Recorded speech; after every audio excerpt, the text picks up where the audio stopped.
Welcome to another episode of Fresh Perspective. We welcome you. This is your host, Tuck. And it's your boy, Ray. We have a very, very great episode. As always, we want to start with what's happening. What's happening, my brother? What's happening? So as I was driving over, man, I was kind of really thinking about, kind of what to talk about in this segment. And I came to the conclusion that I just want to talk about, the revelation that I got this week as I really been, diving into like my creative spaces, and kind of understanding where the creativity comes from. Mm-hmm. And I realized, it comes from Genesis 1:27, where the Bible talks about God made us in his image, right? Yeah. And when we think about it, God is actually the creator. Why? Because he created the heavens and the earth, right? And he created all the animals and the humans and like all those things. And I'm like, man, all this time I thought I was crazy because my mind always wanders to creative things, right? I'm always thinking of different ways to be better, different ways to ultimately be creative, right? So like I'm doing websites, I'm doing graphic design for people, I'm doing, inspirational videos, motivational videos, things like that. And I'm like, yo, I'm doing a whole bunch of stuff. Why am I like this? So I took a deep dive into what that looks like. And I was like, yo, that makes so much sense to who I am as a person. But oftentimes we don't tap into who we really are. We tap into the surface level of who we are. And we don't really do a deep dive into what that looks like. So I'm excited. That's what's happening in my life right now. Just embracing the creativity and understanding that that is innately who we are as creatives. So that's what's happening. What's up? So I guess it's on me now, right? It's on you now. It's on me. So for me, to kind of piggyback off a conversation we were just having right off camera about being healthy. Right. I'm excited because for a minute last year I was diagnosed with sleep apnea. Mild though, so it wasn't necessarily that I had to jump and get a CPAP machine, but I've been having symptoms of being tired during the day after getting 7+ hours of sleep at night, and things like that were kind of, and headaches and things like that were kind of the main symptoms that I was noticing. So finally, yesterday, I went to the doctors and I got it in motion. I have a CPAP machine coming in sometime in the next 2 weeks.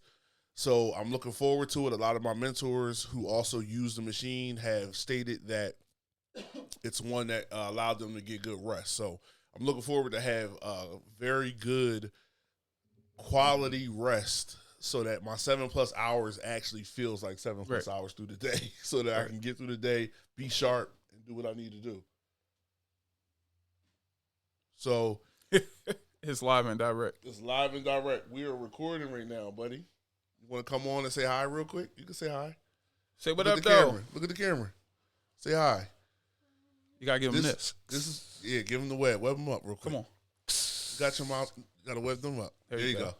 All right, buddy. Look downstairs. Take that downstairs, all right? That was just, like, carry it downstairs. All right. Don't cut that out because that shows people how real this is. How authentic it is. You know what I'm it's real. We're going to keep it in. And that is what gentle parenting looks like. It's not exempt of expectation or even, redirection. So just to let y'all know, gentle parenting doesn't mean you just let your kid do whatever they want. I let him come in. He's curious. He's 3. That's what he's supposed to do. Right. Anyway, again, I'm getting my health together. So I got my CPAP machine. Also, it helps because when you're having those events in the night, it's putting strain on your vital organs, especially your heart. And I already have, not heart issues, but I already have some things just that I'm watching and monitoring on my heart. So I want to make sure I'm taking care of that. So I'm excited for that, and that's what's happening for me. What's happening? If you want to be the sponsor of the What's Happening, or Happening, sorry, I don't know where that came from. I'm not even from the South. If you want to be the sponsor of what that looks like, man, just hit us up. Particularly, I mean, anybody can, but particularly those who work in the mental health realm, I would love, or even in the medical realm, if you want to be a sponsor, you don't have to be a company. It could be a person. You can say, I want to sponsor that segment. And we'll shout you out before we get into it or after we get into it and things like that. So hit us up if you want to be a sponsor of that. Do.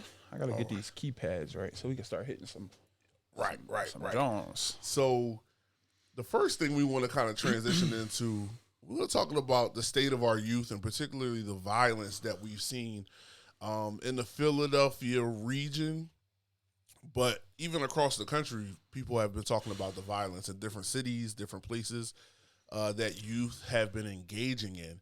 And we just want to kind of talk about it. There's no one answer to this, but we do know that something needs to be done. And this dialogue is going to be more about why we think it's happening and maybe some things that could be good steps in the right direction into addressing this issue. Because it is a big issue, and a lot of our youth, they're losing their life well before they should. And a lot of people are being harmed, whether it be other community members and things based on some of the violence, and some of it is up to the extreme of gun violence. And some of it is maybe just hand to hand, but still it's violence nonetheless. And we want to figure out or just discuss our thoughts on why this is happening and maybe some of the ways that we can start to kind of head in a positive direction. So without further ado, we'll jump right in. Great. So, okay. So I could talk pretty pretty in depth on kind of what that looks like from my perspective. And, you know, growing up, we had so many outlets to do, you know, different things to keep our minds off of violence. You know what I'm saying? Like we had youth sports where the coaches was coaching. And what I mean by that is they were invested in you as a child. They didn't really care too much about the wins and the losses and their egos and the pride and what that looks like. Oftentimes now, you know, Little League is more about the coach than it is about the child. For sure. And how many wins the coach has, and how his team looks so good, and you know, it's all about the coach. And I think that really is one of the driving forces to why children act the way that they act nowadays. You know, the role model is very, very huge, especially in the Black and brown community where the violence affects us the most. Am I saying that violence doesn't happen in other communities? No, that's not what I'm saying. But what I'm saying is it heavily affects the Black and brown community. And it really starts with the role model. It really starts with the people that they look up to, man, whether it be, you know, the parents who, you know, working in a school. I understand a lot of my students, I work 6th, 7th, 8th graders, and a lot of my students are raising their siblings as 7th graders. 100%. And, you know, that plays a toll on who they are as children. And it also plays a toll on their mental and also the physical and their emotions and how they respond to things. And again, I think I used the term probably in the first episode about the ticking time bomb. And these children nowadays are ticking time bombs because they are dealing with so many things that children shouldn't have to deal with. Let's just keep it real. They need to be kids. They need to enjoy what life has to offer rather than being so high strung on emotions. And social media is what is, in my opinion, the killer. Like, our kids are living for likes. They're living for the notoriety of what Instagram has to say, social media, TikTok, the X, whatever those spaces are. The new app out now is called Wiz, and I haven't even looked into it, but they use it in the middle school. And kids are fighting based upon what's happening on these apps. Every single day, we suspend kids. What I'll say is to that, I think when you have this kind of culmination of the parents being less present for whatever reason, some parents might be deadbeats, other parents may be working more than one job. So I don't even get into judging why. I think working in a school, I've seen a lot of teachers and administrators judge parents. as to why they weren't able to show up to this meeting or why they weren't able to be able to answer the phone or whatever it is, not realizing that everybody's situation isn't the most ideal financially. So if I'm at a job that I'm always on the bubble because that job is a high turnover job and those type of jobs flip people left and right anytime they want. If I'm at a job like that, I'm not going to answer the phone unless you call maybe 2 or 3 times. Right. Now it might be an emergency.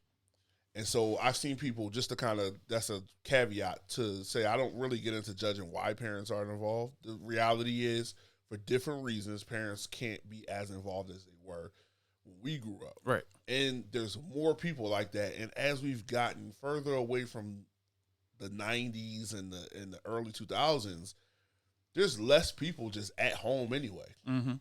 So if your parent couldn't be home, your neighbor could look out for you. That's not happening anymore. That's right. And even if your neighbor is home, everybody, I tell you, I live in Prospect Park, and what I'll tell you is this is not a very neighborly community on a day-to-day. Mm-hmm. We do events well. We got the stuff like at Park Square around the corner. We do those things well. Everybody comes out and we're smiles and it's positive. But on a day-to-day, there's very few people who I really interact with. And it's not even an animosity thing. It's like everybody has their head down. And not necessarily in their phone, but it's just kind of like everybody's just going about their day. When you have that, and then you have the space where now they've tried to change community to virtual, digital, meta, as Zuckerberg has created. Right. In the meta world, they try to make it that way. Now everything... Whereas before, your parents would say, or older people, your old heads or whatever would say, man, like we was on MySpace and stuff. Man, that's fake. Days. That's fake stuff. The good old stuff days. We were told coming up. Like, that's fake. That's fake. So we always had in the back of our mind, that ain't real. Right. Right? Somebody at school might talk to you crazy on MySpace, but at school, they either smile at you or just keep it moving. Because, we realize now, because people talk crazy on social media, period, now. Absolutely. But I think about it, it was that real because everybody on MySpace really, most of the people I had friends with on MySpace were people who I went to school with. So you might have said something smart online, but in my face, you didn't say that. Now, we don't get this. Now, most of the people that are on social media for these kids are from all over the country. With a few of the ones who go to school together, that's where you're getting the fights at. Right. With a few of the ones that go to school together, interacting with each other on there, embarrassing each other on there. And if you built a certain reputation in California, because you got a bunch of friends online in California, and your friend that go to school with you is like, man, you ain't like that. They coming at your neck on there. They going crazy, talking crazy to you. That's where you get some of this stuff, because that's my world. I created this, right? So when you have a situation where parents can't be as invested to build self-worth, to build value in yourself, to create ethics and norms and things like that, when you have that come together with now the parents are out and they're not creating that, and you're having to figure out your self-worth online, it becomes very fragile. Right. Because there's no foundation. You can't build a foundation of self-worth online, because any social media platform you get on, 1 minute, we're going to learn on this journey. In 1 minute, people are going to love what we're doing. We're going to get millions of views on something. That's going to happen at some point. Then there might be a minute where we say something and somebody don't agree with it. Right, absolutely. We off that. We canceling bulls. Because not going to happen. It can't be canceled. Yeah, it can't be canceled. But I'm just saying it's that fickle, where, you can't, and I'm going to correct that. It's that fickle. With an F, not a TH. Right. Is that fickle. You can't base it, and our children don't know that. You can't base that off of that, because the same person that's talking crazy to you or trying to embarrass you online in a week or so may not even remember that they did it, and they might be trying to be cool with you.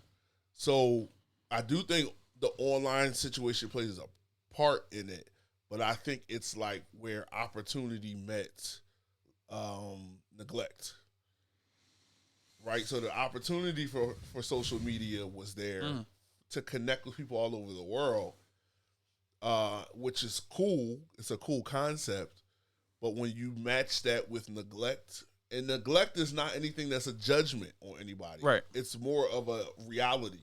Neglect is just that these children are just out here trying to figure it out by themselves, and they don't need that. I was watching a video earlier, and the young lady said, "We need you all to listen to us." And then as they were talking, it was two young ladies who were hosting a discussion, talking to some adults, and the adults asked, "What do you need for us to help you all with the violence that's happening? We need you all to listen to us and allow us to guide a little bit as to how you guide us.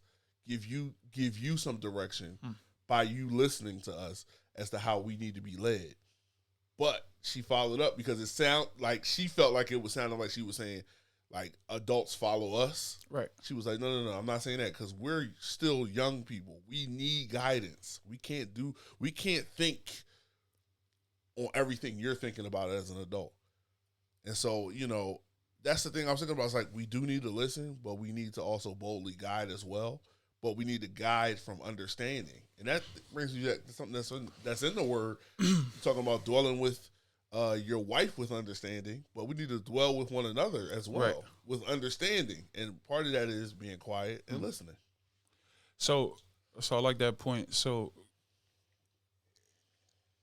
it could literally come from a space of fear from the unknown from the adult, right? Yeah. So she said the young lady said something very pivotal. We need you to lead us, but we need you to see it from our standpoint. And a lot of times we as adults, we're so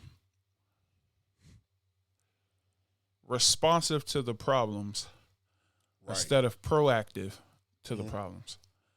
So because we operate that way, and I'm speaking obviously first, because we operate where we, need to answer this now in this moment, it's oftentimes hard to take someone else's advice and move, especially when they are what back in the old days when my mama used to say is stay in a child's place, where they're in a space of a child where sometimes we don't understand that the child is really in the thick of it.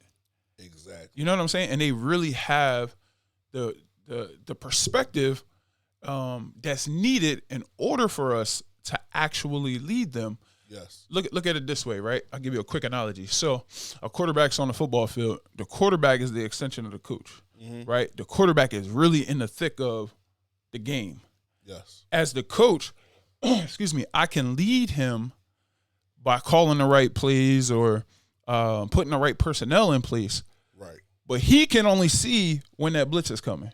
He can only see when the linebacker is creeping up or the safety is shading to the strong side. He can only see that. Yeah. Why? Because he can see it eye to eye. He's in it 4D. I'm in it kind of 3D. And I also have only a side view of what's actually happening around him.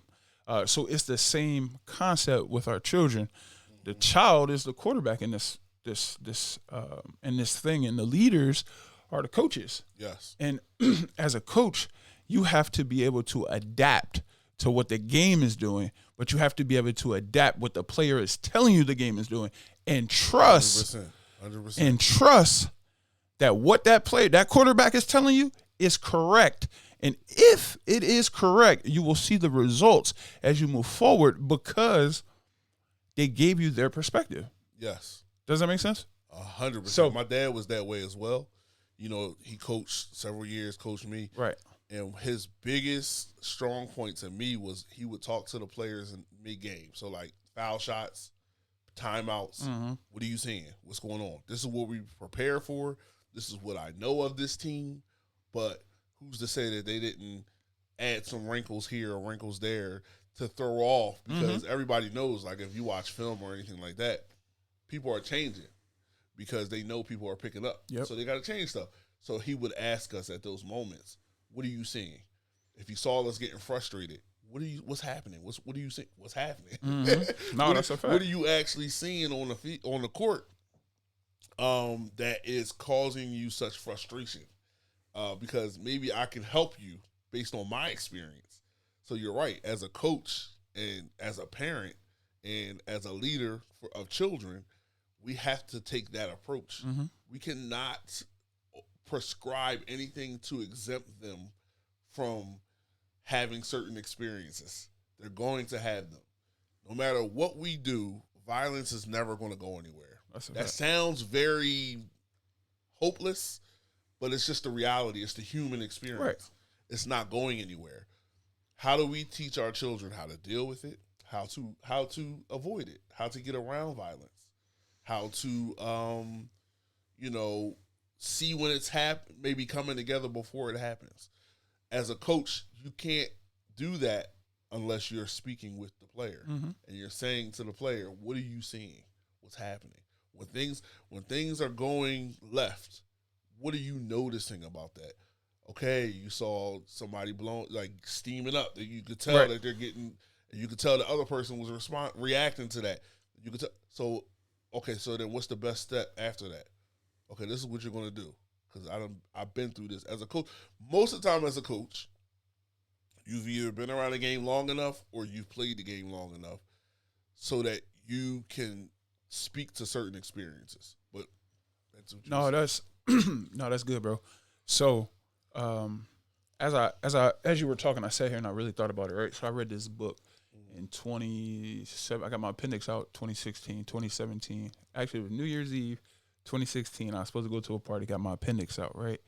And I had to sit in the house for 10 days. And as you know, back then, I wasn't really a sitter in the crib, right? Right. I was really big on being out and about. So I sat down and I read this book. And the book was called 3D Coach. And when I tell you, it literally helped me in every aspect of my life. Not just coaching. Every aspect of my life. Coaching, employment, mentoring, my relationships, like all those places, right? And what the 3D coach said was, we all have our things that we bring with us wherever we go, right? Think about the youth for a second. Think about all of the things that they experience when we're not looking. Everything. Whether it be social media, whether it be peer pressure, whether it be bullying, whether it be the wanting to stand out, whether it be all those things, right? Maybe they're struggling in class, maybe their boyfriend broke up with them, maybe whatever that looks like, right? They're dealing with it. But what we see is a child. That's what we see. Right. We don't see beyond the child. What the 3D coach taught me is that everybody outside of this, and we could talk about the clothing, we could talk about the flesh, has a heart and they're dealing with something. And once we see past this, you'll begin to see people run through walls for you. You'll begin to see people open up to you. You'll begin to see them feel like you are the safe place. Right? But it's not until we see past the child and move into the innermost part of the child and realize that they too have the same feelings that we have, the same the same way we think. They might think on a lower level. Some of these kids out here really thinking high level. But because we don't let them express themselves, we don't understand that they're not being immature. They just know how to think higher than we know how to think. So I just think, that we got to get to that place where we look past the child. For sure. And we look on the innermost part of the child. And we allow, like you said, allow the child to lead us in a way to show us their perspective, their understanding, and then we take the knowledge, the experiences that you talked about, and understanding how life happens, and we can intertwine both and pull the youth up. 100%. You know what I'm saying? I agree. And I think to that point, I think the other point of that, and you were saying it without saying it, is we have to see children as people. One of the things I struggled with was the idea, like when I worked in a school, like a K-12 school, in the school district. One of the things I really struggled with was the approach to the children was kind of like dismissive. And so, like you mentioned, like these, especially when you get to like late elementary, early middle, they're having like relationships and stuff like that and heartbreak. They're starting to have those things, whether we want them to or not. whether we think it's the most ideal time or not, they're engaging in that. Part of that is it's all around them. It's in us to want to have that romantic connection to somebody. So it's not unrealistic for a sixth grader to want to be in a relationship or be crushing on another sixth grade boy, or even seventh grade. You know, they like the older kids or whatever. But it's not unrealistic to think that they would think that way. So for us to act like it's not happening, or to kind of just brush it off like, you shouldn't be thinking about that, you're too young. And it's like, but they are, because even if they come from what we would consider to be a complete household, mother, father, and everything like that, they're at the very least engaging or more so witnessing a romantic relationship in that way. Right. So if it's good for my parents and I'm starting to have these feelings, then why is it invalid? Why am I invalidated with having romantic feelings towards one of my classmates?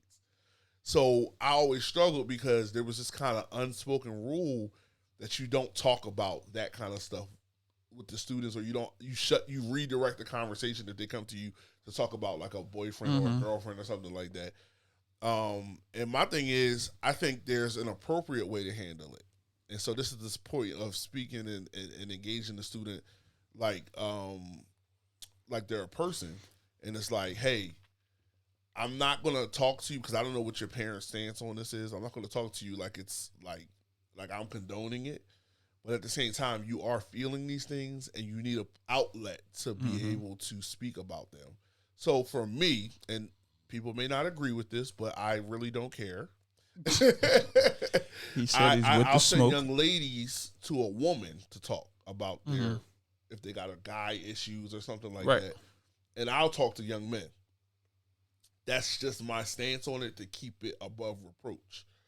And I just think it's far more appropriate for a woman to talk to a young lady in a private situation. Like if it's a one-on-one conversation, it's more appropriate for me, in my opinion. And it keeps me, like I said, above reproach. Right. So it's more appropriate for that young woman to go talk to a woman. And then for a young man, I would see I'm fit to talk to you about whatever you're going through in that regard. And so that's the other thing, is also building relationships with the parents, so you can also reinforce whatever you know the parents' deal is. So if the parents are telling you ain't no relationships before X, Y, Z, you're able to say to them like, hey, I hear you, I see what you're going through, but also I want you to keep in mind your parents really don't want you to be engaged in a relationship right now. Like, you'll be able to reinforce those things. But that's building that connection, and that gets to my other point of what we can do regarding this violence that's happening. There has to be synchronization between parents, community, and school. They have to become a unit. Right. They have to become a unit. Yes, they operate maybe in different spaces at different times, but school and community and parents and families, I should say, are operating like community is the overarching. The school is under the community. The family is under the community. So there should be a connection that's happening so that we can address these issues in a comprehensive way. Because the school can do what they do on the school front, but then they go in the community and do, like, there's something else happening. Right. So maybe the school got it down. Maybe the school's like, yeah, there's not a lot of violence happening in the school during the school day. But then school gets out, and the community's like, they're terrorizing the community. They fighting everywhere, stealing out of Wawa, doing this, doing that. There has to be some type of synchronization as our approach to the youth. And that used to be, to your point, you used to coach with the Ramblers. I started my own team with the Echo League at one point. I only ran 1 year. So I know what that's like. I watched my dad do it for several years. Coached in the high school. But to the community sports, that was where it used to be. That sync between school, because you got to get the school right. It was almost like college in a way, because it was like the coaches is checking on school stuff, behavior, grades. But through the parents are coming to the practices and saying, yeah, he can't practice today because, or he was acting up in school today. And the coach, oh, I got him. Thanks for letting me know. Oh yeah, He don't punish me on home me. right now, but yeah. He gonna pay for that here too. Mm-hmm. He'll pay for that because that's not happening because there was a place where there was a disconnect in our community, disconnect from the school. The school operates like it's its own thing. I'm hoping with the new leadership in the Southeast Delco School District that it gets back. I got his phone number, by the way. Oh, personal superintendent? Line. Personal line. Yeah. So I'm hoping. I'm pretty hopeful. I met him. I went to when we went to the joint. I met him there. So I'm hopeful. From what I see, I'm hopeful that it will get back to some synergy between those three areas, those pillars: the family, the community, the school, and that will help kind of address some of the things that we're seeing out of our youth, specifically violence. Right. So that kind of goes into something else I wanted to talk about. So it's going to take, so what you're saying, it's so crazy how we were just talking about this kind of sort of offline. Yeah. And then we jump in and the conversation actually went a whole different way than where it was. But it's okay, though, because I'm cool with it. Yeah. So we were speaking about, us, you and I, kind of one day taking a role into our community politics, right? Yeah. However, as we're sitting here, we're talking, it's placed that you don't actually have to do it that way, right? So I've been working on, probably for the last 4 years now, something like that. I've been working on a mentoring program, right?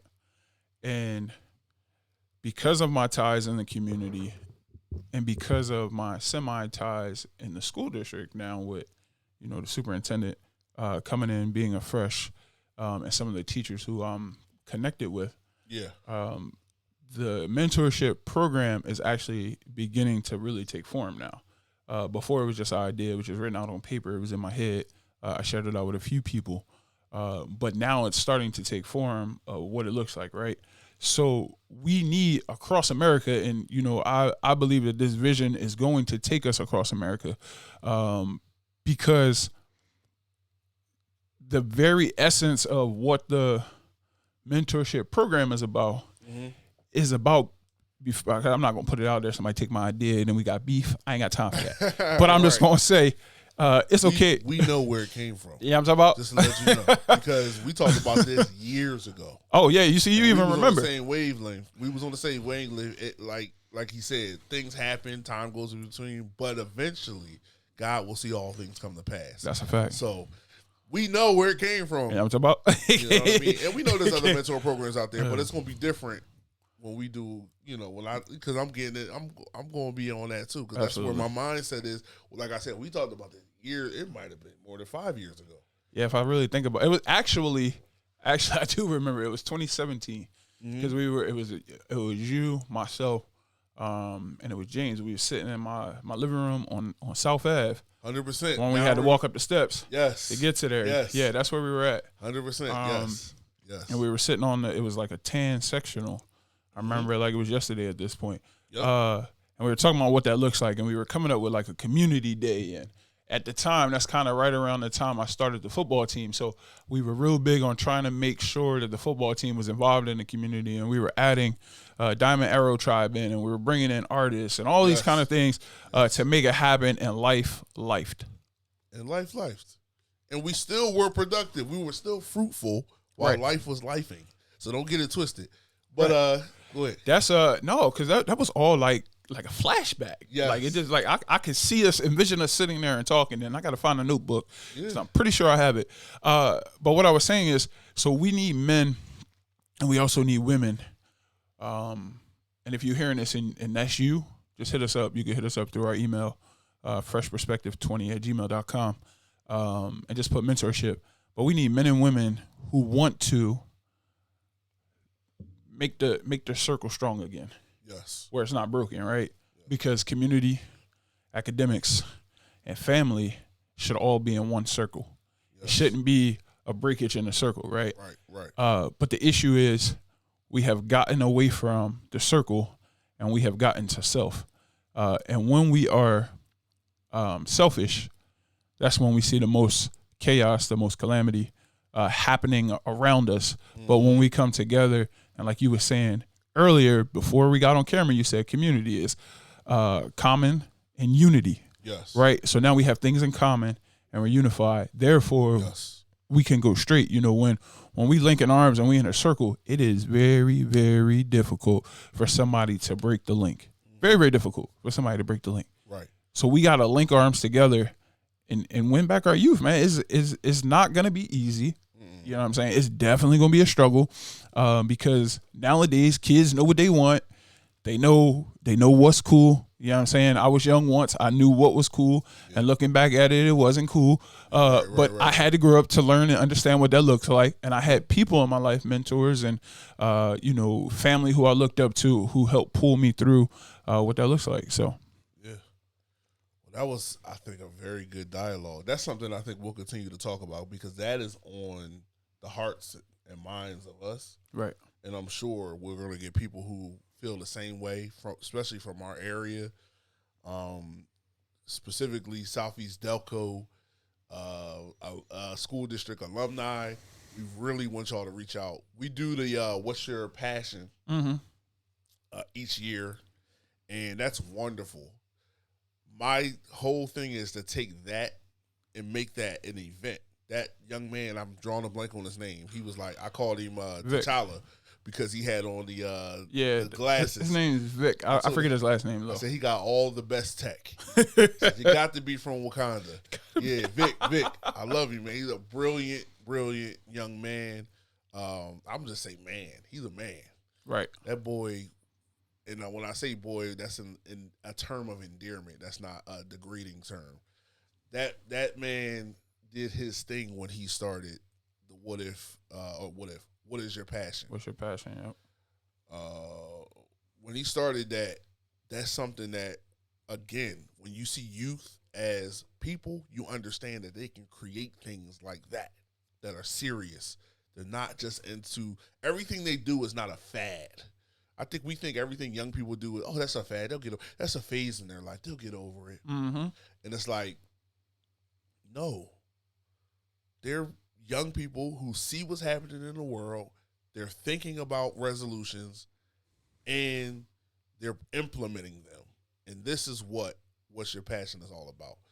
So my thing is, let's see young people for greater than just people who are under the control of us as parents or adults or whatever.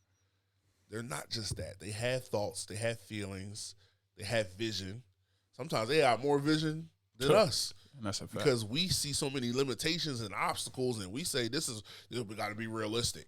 Young people don't always have that. And the problem, I think, to say the last thing about that, and we can transition into a lighter note and to cap off, I think the issue is because of things like social media, because of the 24-hour news cycle and young people being able to engage those things, there has been a place where the realities of this world have cut in on their imaginations and limited them to desperation. So because they're in desperation, they know and feel, like when I grew up, I didn't feel any economic struggle from my parents because they kept that for themselves. Right. That's what, to me, about being in a child's place is all about. It's like, keep the trauma to yourself as a parent. I don't want to hear about it. Or share it in a way where you're teaching them how to maneuver because they're going to face it. Because I don't think you should keep it away from them because they're going to have to go through some things. But you don't want the trauma to be punching them in the face as a child. Right. You want to be able to say, hey, we're going through these things. We do have some financial, as they get older. But like I said, I didn't feel that strain. My parents got me. I played basketball, baseball. I had all my equipment well before season started. Now, my shoes, not so much because my feet grew so fast. But I say that to say there were times where they didn't know if they were going to be able to do that. But they didn't come to me and say, man, we're really struggling. We're not going to be able to buy you cleats this year. Or we don't know we can get you cleats. We're struggling. We don't know if we can get you sneakers. We don't know if we can pay for you to play in this league. We don't know if we can. It was like, we're going to figure it out. And we're going to, and for 99.9% of the time, they made it happen. A lot of that happened because of community, though. But that's another conversation, too. That's similar conversation in a different direction. My point is, we got to allow youth to be as creative and imaginative as possible. We have to give them spaces. It looks different now. A lot when we grew up, everybody played sports. Mm-hmm. That was the big outlet. That was the big keeping people out of trouble. I mean, I could think of some big fights that happened around Echo basketball, but even that, there was a bunch of men in that space that was addressing the issue. So even that, and trying to teach the young people how to govern themselves and how to control their emotions in a way that you're not ignoring them, but you're not allowing them to run away with you. Right. So I say that to say, we got to allow the youth to speak. We need to be listening. Don't just hear them. Because if you just hear them, you're like the old man on the porch. Get off my grass. You're making all that noise. Shut up. Be quiet. That's all you'll be. But if you listen, you'll hear the frequency they're on. And then you'll be able to address it. Hey, I hear a little anger there. I hear a little, what is that about? I'm not coming against your anger. You can be angry. What is that? And where are you taking that? Those are just examples of how you can address that. That's how I talk to my son. We saw him earlier in the episode. I talked to him like that at 3. And so my hope is that if I continue to do that and I'm consistent, by the time he's 13, 10 more years, or really 9 more years, before in June, 9 more years, he'll be a nicely developed teenager when it comes to emotional intelligence. When it comes, and that starts within. That's not about just reading other people's emotions to manipulate, because that's what a lot of you car salesmen do. Y'all use y'all EQ that y'all learn to manipulate people into bad deals. But that's another conversation too. Anyway, we're going to transition into a lighter note. We on y'all head. We not just you car salesmen, but any of y'all scammers out there. We on y'all because y'all be trying to use these good things for manipulation tactics to earn money off of people who are vulnerable. So stop it. We see you. It ain't always good. It ain't always good. So to kind of transition, if your heart's it's clear for today. It's clear for today. It's clear for today. We'll transition really quick into a fun thing that we'll kind forever. of revisit here and there. Right. We want to talk about some top 5s and specifically movies and TV, and we'll keep it real quick. Oh, yeah, it's going to be nice. Maybe we'll do like a follow-up small video where we can go in a little deeper on the movies and why we selected them. But we could just do a brief draw real quick because we got, time is of the essence. Time is of the essence. That is a fact. So, all right. So top 5 movies of all time. All right, here we go. Is Bad Boys 2, is Bad Boys for Life, is Coach Carter, Remember the Titans, and Bad Boys. You in that 4? That's at 4. And number 5? So Remember the Titans, Coach Carter, both Bad Boys. Man, I don't know about a number 5. Mind you, just to give a caveat really quick before you get your 5, this is top 5 favorite movies. So don't come in here killing us. Because the movies that I pick, y'all going to be like, man, those movies ain't. Oh. It's not about that. It's a top 5 favorite. Right. I would say the last one, this one going to make a lot of people laugh and know who I am nowadays, but Paid in Full. Right. And you it's not. The first episode. Yeah, it's not really any order, though. Paid in Full is definitely in there, though. Right.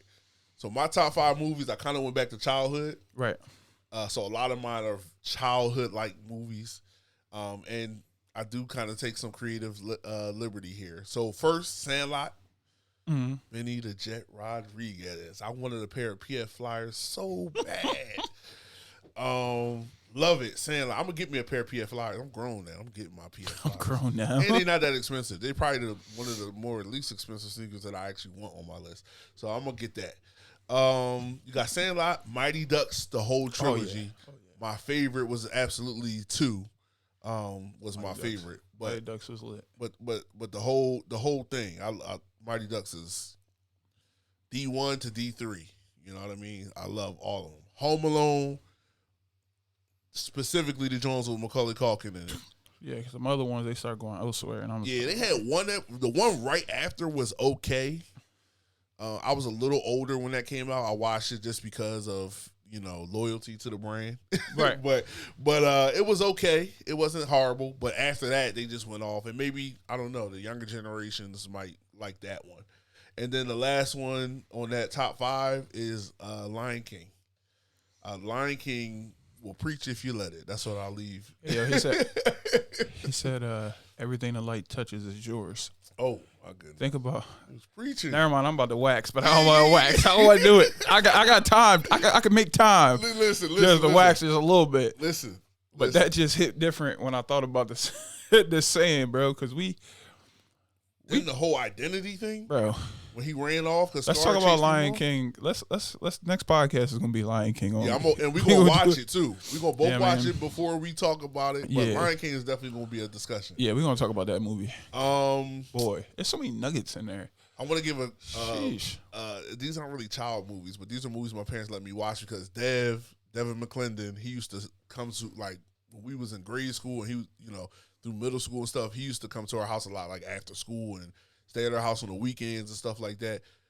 He basically became a brother. Jordan would eventually join the crew too, and be hanging with us on the weekends and stuff like that.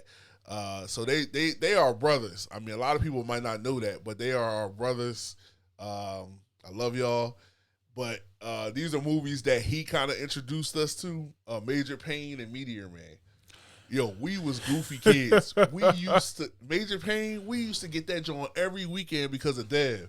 And Meteor Man was like, that got added to the list. We used to, like, the Golden Lords. Come on now. I see some of y'all walking around with the gold hair, too. Every time I see y'all, just know I'm thinking y'all look like a Golden Lord. It look nice, though. It's mostly women I see, but just know I'm thinking Don Cheadle and Meteor Man. Yeah, so top 5 TV shows do you have? I do, actually. I'm not really much of a TV watcher, but because of my wife, I watch a little television. Okay. Yeah, I'm talking about just a little bit. So I watch my top 5. So I love SWAT with Shamar Moore as a lead character. Yeah. Chicago PD. Okay. With the Sergeant Voight. He just ruthless. He's next level. Mm-hmm. Like, he the man. They get the job done. You look him in his eyes and you give him a wink or something, you know it's time to get the job done. Yeah. I would say All-American. I love the All-American series because a lot of times the character of Spencer James reminds me of myself, not from a sports perspective, but how he carries the weight of everybody else around him. Yeah. And he kind of most of the time, all the time, honestly, he gets through it.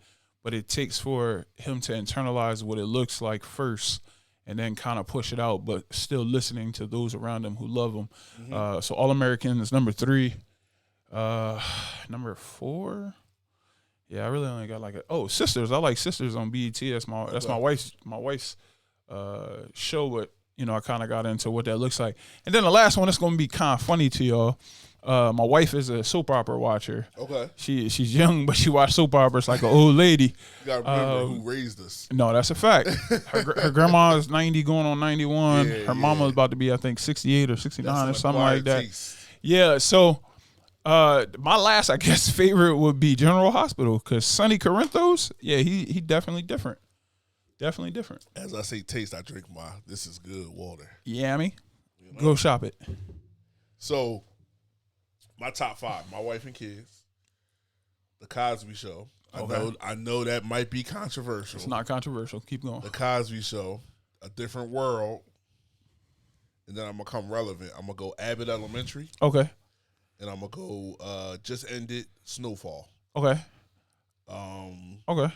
Those are my 5 TV shows that I really enjoy watching. Right. So I should have said. So I got honorable mentions too, because I can go on. So I got Fresh Prince of Bel-Air, the original with Will Smith, and then I got Power because Power was next level. But go ahead. Yeah. And I would say my honorable mention would be Fresh Prince and Martin. Okay. Yeah, Fresh Prince and Martin. I forgot about my man Marty Marr. And they make it. It's more so they make it into the top 10. Right. And it's not an order. The top 5 we share probably are just the ones that popped in the head. Right. The most relevant. The most relevant right now. So, I mean, you know, that brings this episode into conclusion. Anything else on your heart and mind, my brother? You know, as always, if you want to advertise with us, man, Fresh Perspective Podcast 20 at Gmail, come through. Yeah. We got some great deals, being that we just are kind of starting, but I mean, we on episode 4 or 5 now, so technically we ain't just started. The train has already left the station. But if you want to come through, advertise with us, man, send us your information. And as a matter of fact, I'll post it here. I posted it kind of on our socials, but we're picking 3 businesses right now to get in absolutely free. Ground level. Absolutely free. Again, I'll say that. Free 99. Free 99 to get in on the ground level and advertise with us. And you build as we build. And, yeah, I mean, we'll go to the top together. Listen, if you already have a follower base, we have somewhat of one. We come together. We bring those bases together. As long as your product is legit, as long as what you're offering and your services are legit, and we can vet that out, it could be a really good partnership. It's free. Where are you getting free? This is not coming out of your budget. You don't have to add this to your marketing budget. The first 3. Come in the foundation. I'm not going to call it ground zero. I'm going to call it the foundation. Right. Come in during the foundation. Right. Get that free 3. Get one of those 3 free spots, and we can work from there. So it's all about kind of cross-pollinating followers and supporters so that we can kind of build the base up and build it strong. So we appreciate you. That ends this episode of Fresh Perspective Podcast. Yeah, please like, comment, share, subscribe. It doesn't cost you a thing but a few seconds. We love you. And as James would say, or Apostle James would say, there's nothing you can do about it. Nothing at all. Deuces. Gotta put some respect on his name. gotta call him who he